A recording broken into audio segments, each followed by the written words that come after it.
What's up, y'all? This is Matthew from the Rim Review.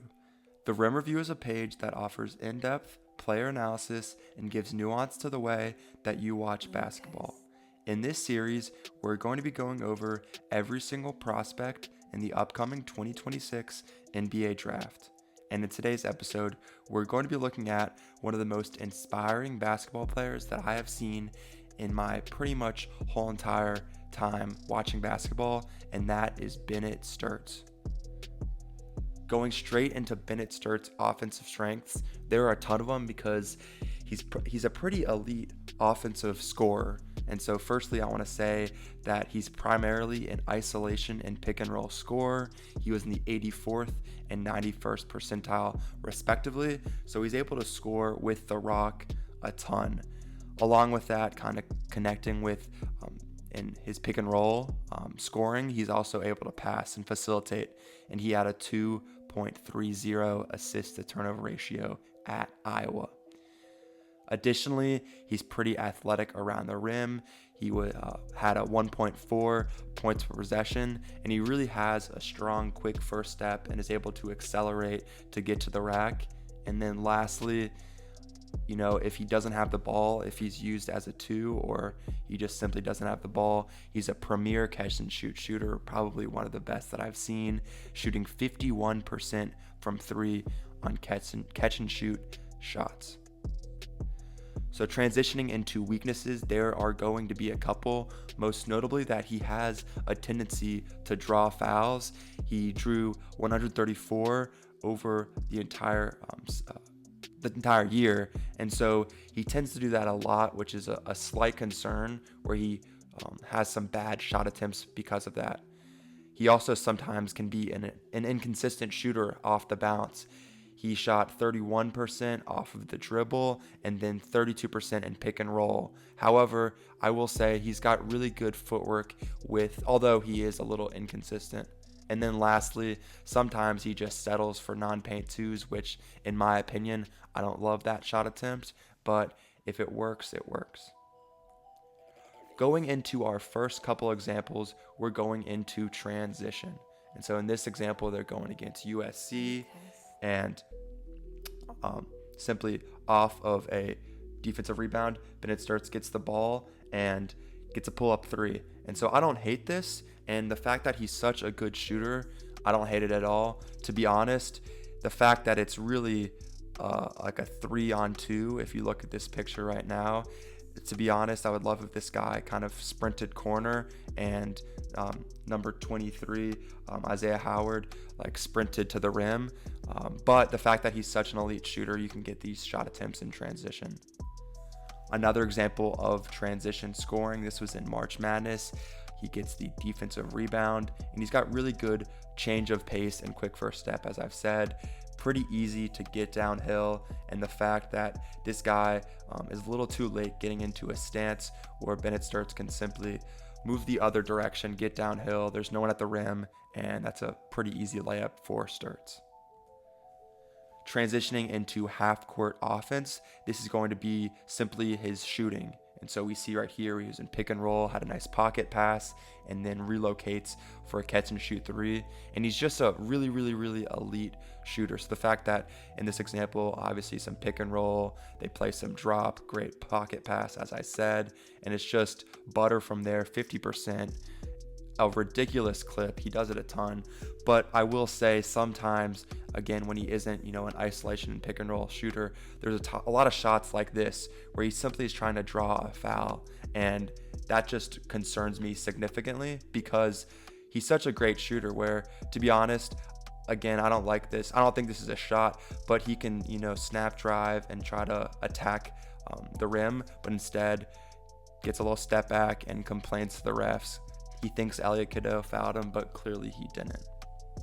Going into pick and roll, and this is just simply Bennett Stirtz's bread and butter. And if you're going to be watching pretty much Iowa, if you watched Iowa last year, really, they play a really slow offense and just basically give Stirtz the ability to just set 2 or 3 screens an entire possession. So we see right here, they twist the screen. He has a little hesitation and an extended finish at the rim. It's beautiful that he has that, athleticism around the rim where he really isn't bothered, where he kind of extends his arm. But then there are going to be other possessions like this where sometimes he's going to settle for these non-paint twos that I love. So against Northwestern, we see, as I've said, a lot of teams like to set this low pick and roll angle, forcing a switch, and he gets downhill, he gets in the paint, but I just don't really love this shot. Obviously it's contested, it's off balance, he's fading, and I just don't really think that this picture is great whatsoever. And it's 15 seconds left in the shot. You got the paint touch, you could simply just kick it out, flow into maybe some get action going into a DHO, but he didn't in that example. In this example, however, it's simply just the fact that Stirtz can, reject a ball screen, and he has that quick first step that I talked about. Simply, Maryland believes that he's going to go, and he doesn't think that he's going to reject the ball screen, but he has that capability and gets an and one finish.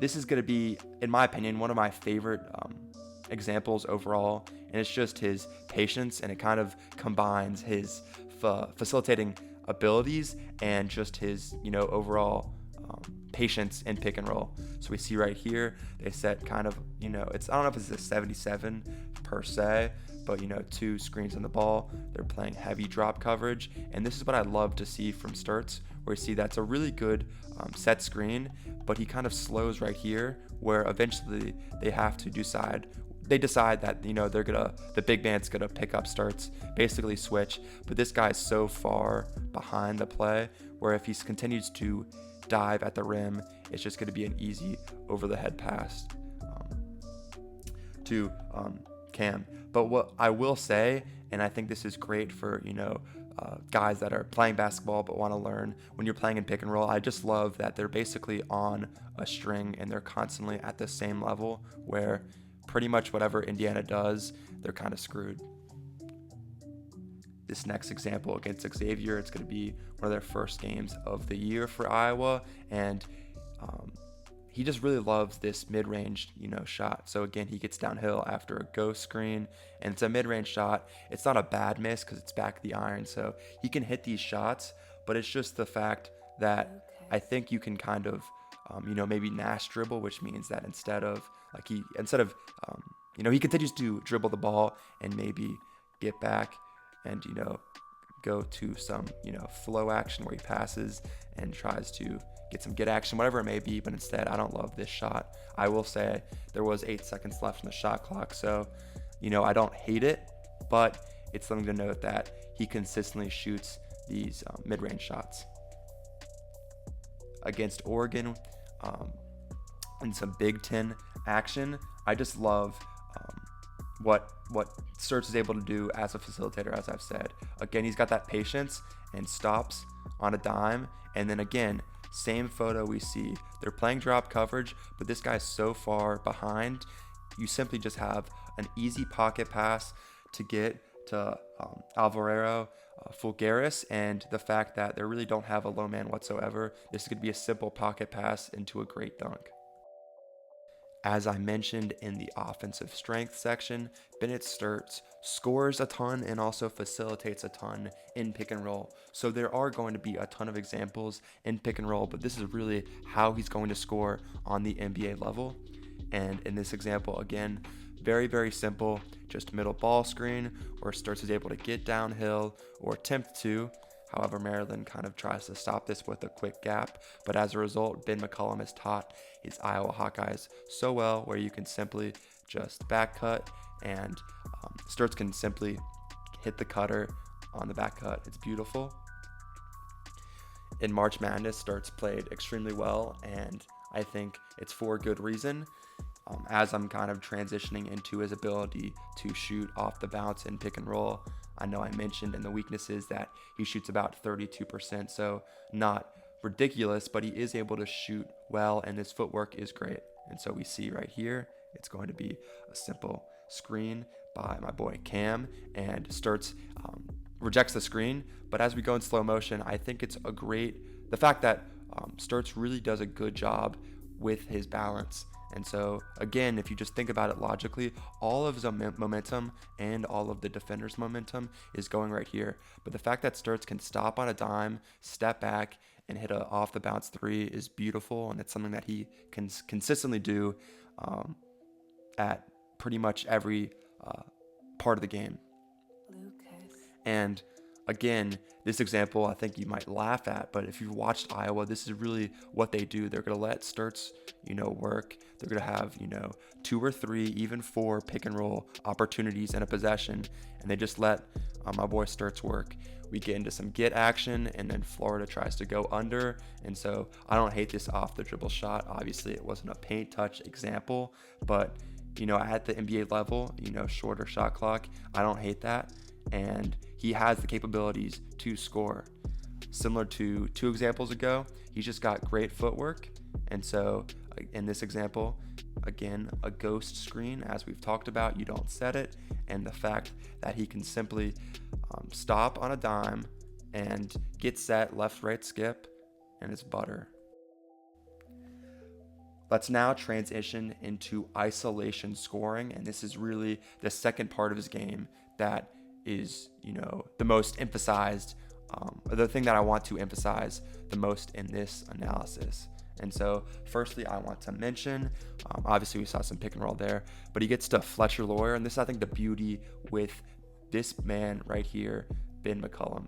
He's so intelligent where all they need to do is just simply set a screen and let Stirtz force a switch, and we've got Fletcher Lawyer, a guy that's not really a great defender. And so simply, although this isn't really, in my opinion, an elite defensive talent, Stirtz is still able to capitalize on it and get downhill, jump stop, and finish the basket.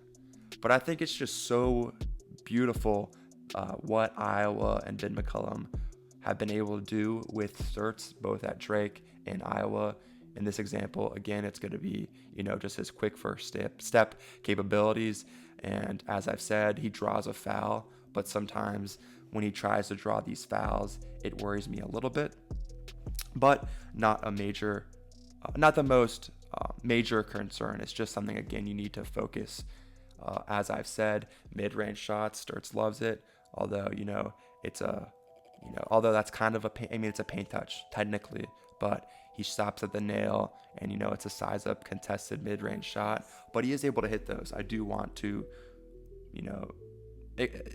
point it out, although there's going to be examples like this where it's just, I don't like this whatsoever. Although I will say, and I will always mention it, it's 10 seconds of the shot clock, so it's not the worst shot attempt because of the lack of time, but it's just the fact that he really tries to draw these fouls or results in not great shot attempts.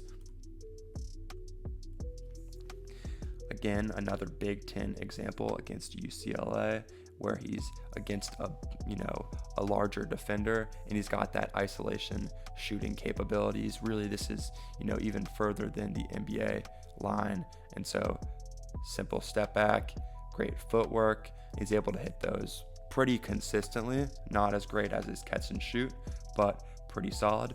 Against Yaxel Lindeborg, a fellow NBA draft prospect, we're kind of telling the same story where he tries to draw these fouls, pretty similar to the shot attempt earlier in the shooting section against Elliot Cadeau on the right high quad.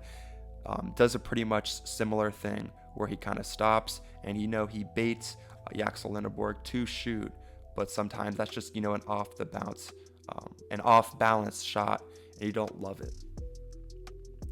And then I think this is going to be one more example of shooting, but it is really, really good footwork despite the miss. Again, back the iron, so it's a good miss, but I just want to go in slow motion, just the beauty of this, footwork. So Stirtz, we see, crossover, and again, has all of his momentum and all of the Northwestern's momentum going towards the baseline, but his simple ability to stop and plant that left foot.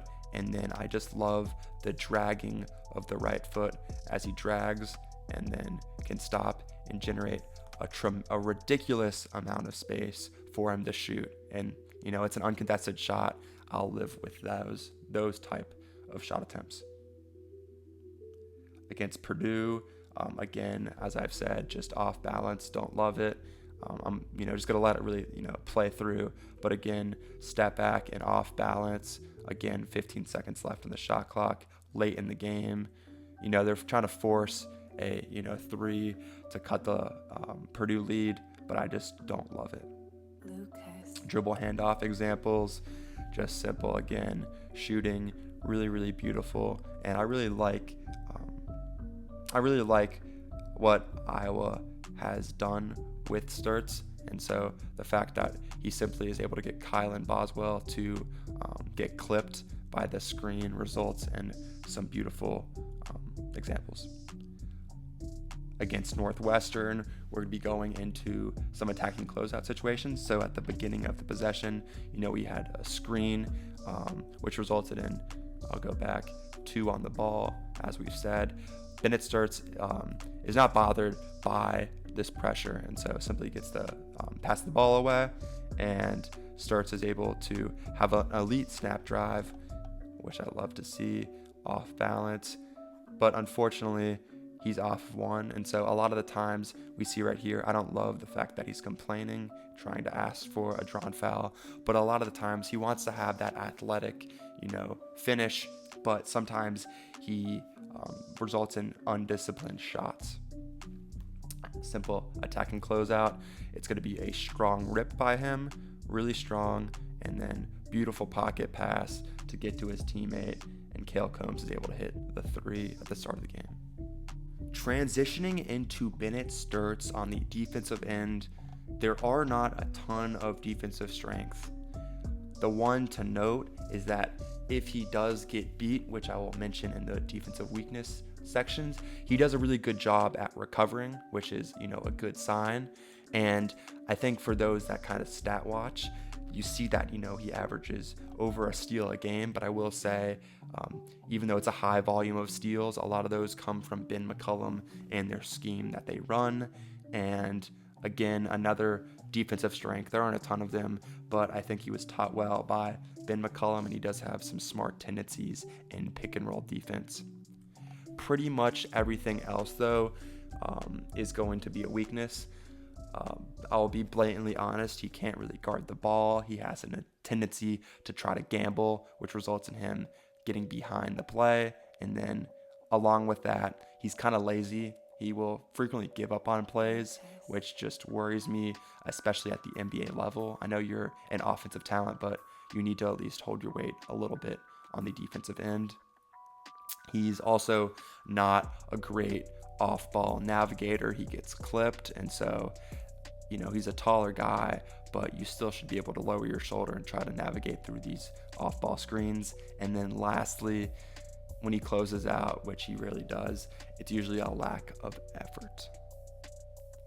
Going straight into on-ball examples, we see he's at the top of the screen guarding the Grand Canyon offensive player, and simply he gets beat by the fact that he's trying to, swipe and gamble, but unfortunately, he swipes, and unfortunately this isn't a great photo for Stirtz, as he really isn't able to pop back, and so it results in, a pretty easy floater.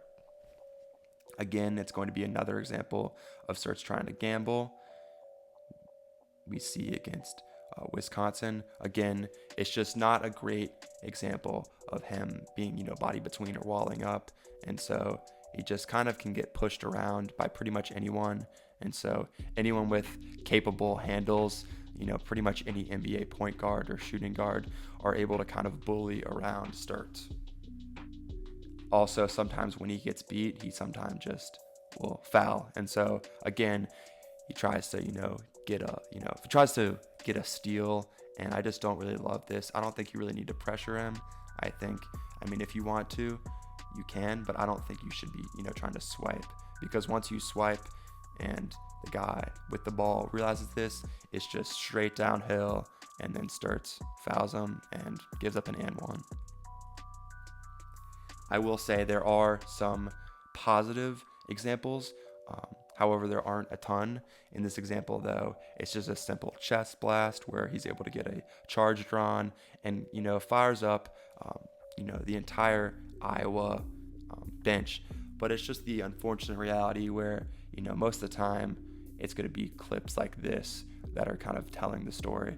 In this example, he's simply riding the body of Bruce Thornton, a really, really talented player. But the fact that he's, just simply riding he's riding Thornton. And so that will result in one, a pretty easy shot by him. And also two, the fact that a lot of, referees will call a foul in, when they see that. Going into pick and roll, I will say, as I said, one of his strengths, he has really good awareness. And so he gets a steal there. But the thing I want to point out, and I really, really like, is that he jumps right here. And so I think he was taught really, really well by whether it was Ben McCullum or one of these other, defensive coordinators. It's that in pick and roll, you should always, try to jump once this guy picks up the ball and thinks about passing. And so although it's not a great pass by the Clemson ball handler, I do think it's beautiful that he has that awareness to, hey, I'm going to jump and try to, disrupt. In this example, again, it's another, great example where, hey, he's going to blitz, but then jump and then force a steal. However, other than that, it's a little bit worrisome. He gets, slightly clipped right there. And then as a result, Braden Smith, a pretty talented shifty guard, is kind of going to be able to do whatever he wants. And so as he was clipped, he's just a little bit behind the play, but not really in a stance. And so Braden Smith can simply change directions. Although he loses his dribble, results in a foul. Against USC, Stirtz we see is guarding the ball, and then just simply it's no body between. Again, it's early in the game, and he's showing his hands, which I guess is pretty good, but it's just the fact that you want to be a little bit more physical, and he doesn't really have that physicality on the defensive end. Going into the off-ball part of his game, there are a few examples that I'm going to have in this one against Penn State. Although it's a missed shot attempt, it's pretty much a free shot attempt. And so he's clearly guarding, and he's stuck to his defender. And so all he really needs to do in his job is to quickly, tag this roller, but he's just a little too late. And I think all you need to really do is just quickly shove number 3 that's rolling and then get back to your man. But unfortunately, he's a little late, just a little late. And I think there's a possibility to just be have a little bit higher of an IQ. Not saying he doesn't have a defensive IQ. He's pretty smart in pick and roll, but then there are other examples like that off ball. In this example against Maryland, we see they play a simple action, stagger screen, as we've said, but unfortunately quickly gets clipped, so he's slightly behind the play. And so as he's behind the play, if you see anyone like this that's slipping, you can easily kind of, do your own work, get downhill, and get beat. We have a couple more examples of off ball, and this one is going to be a pretty good example, great teaching point, where although sometimes he might get clipped, which is going to happen when any offense runs some off ball movement, it's going to be a pin down in this example. And so although he does get clipped, I like the fact that Iowa does have some good defense and allows for Stirtz to recover and then eventually get a hand on the ball, force a block, force a turnover, and try to score in transition. In this example, although it's really, really random, I will say it's a good teaching point that there are times where he can navigate well. And so we see right here, he's going to be following his man off ball, and Nebraska decides to run some stagger at the top of the key. And so many of the times you'll see a guy like Stirtz that isn't the most athletic, that he'll either be behind or he'll get clipped on one of these early screens. But in this example, he doesn't, where he quickly lowers his left shoulder and is able to navigate well enough where he can kind of blow up the possibility of any actions that Nebraska was trying to run. This last off-ball example is just the fact that sometimes he does have a bad path, And in this example, at the highest stage in March Madness, he simply tries to cheat, and he tries to cheat the screen. And unfortunately, Todd Golden has, taught his players well enough where if he goes under, bump back, and unfortunately, a double whammy for Stirtz. He has a bad path and then also fouls the Florida Gator.